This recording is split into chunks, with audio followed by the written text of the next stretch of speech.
Before watching this video, jangan lupa like, subscribe, dan tekan bell ya guys. Thank you. Assalamualaikum warahmatullahi wabarakatuh. Perkenalkan, saya Sri Rahayu, mahasiswi Ilmu Komunikasi Fakultas Ilmu Sosial UIN Sumatera Utara. Di video ini saya akan bahas mengenai berita. Namun, sebelum masuk pembahasan, saya akan menampilkan salah satu contoh berita. Bisa kasus positif COVID-19 di Indonesia telah menembus angka 100.000. Berdasarkan data terbaru yang diunggah di situs Kementerian Kesehatan, total kasus positif di Indonesia telah mencapai 100.303 kasus. Setelah menonton tayangan tadi, apakah teman-teman tahu apa itu berita? Secara etimologi, berita dari bahasa Sanskerta prit artinya ada atau terjadi, dan prita artinya kejadian atau telah terjadi.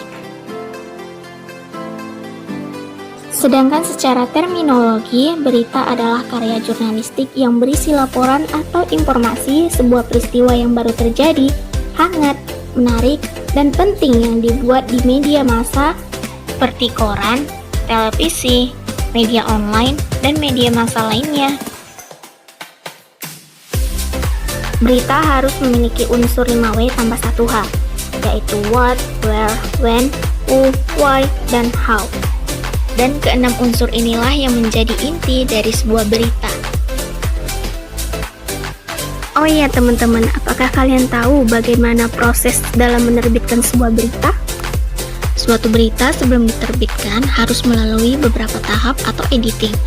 Nah, tahapan-tahapan itu diantaranya adalah yang pertama, memilih berita yang layak untuk ditayangkan. Tugas ini biasanya dilakukan oleh editor atau redaktur. Yang kedua, dipilih berita mana yang dianggap terbaik untuk dijadikan headline atau berita utama. Ini dikarenakan headline memiliki peran yang penting dalam sebuah berita. Menarik atau tidaknya berita ditentukan oleh headline-nya. Pada tahap ketiga, khusus untuk surat kabar, sebelum dicetak, berita itu harus dipasang layout. Karena komposisi berita dan gambar ini juga mempengaruhi minat pembaca untuk membeli koran.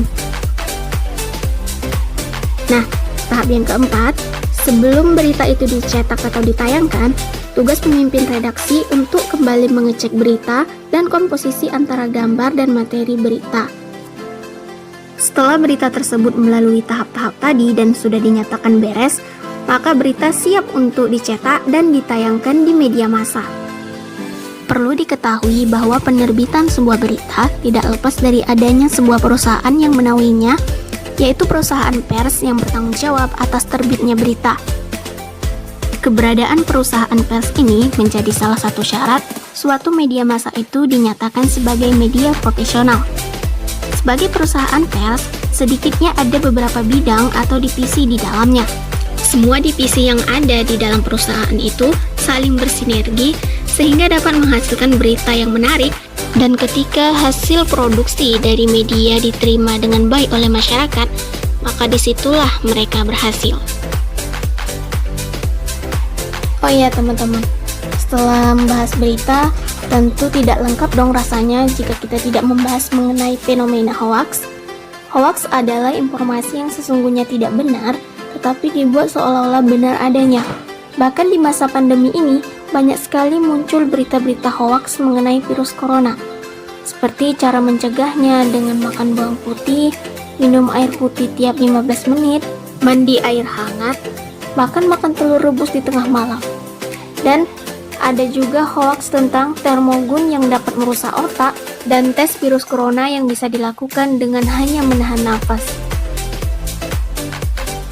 Bagaimana cara kita untuk mengatasi hoax? Langkah yang kita harus lakukan yang pertama, hati-hati dengan judul berita yang provokatif. Kedua, cermati alamat situs berita. 3. Periksa fakta atau kebenaran berita. 4. Cek keaslian foto dan video yang disertakan dalam berita. Kelima, jangan terburu-buru membagikan berita. Dan keenam, ikuti grup diskusi anti hoax. Semoga dengan mengikuti langkah-langkah tadi, kita tidak lagi termakan berita hoaks dan tidak lagi menjadi agen penyebaran berita hoaks, terutama di masa pandemi ini. Demikian video yang dapat saya tampilkan, semoga bermanfaat. Saya ucapkan terima kasih kepada Bapak Dr. Rusdi Ananda MPD selaku DPL saya dalam KKNDR kelompok 79. Dan terima kasih juga bagi yang udah nonton video saya. Dan jangan lupa untuk like, subscribe, dan ikuti media sosial saya ya. Terima kasih.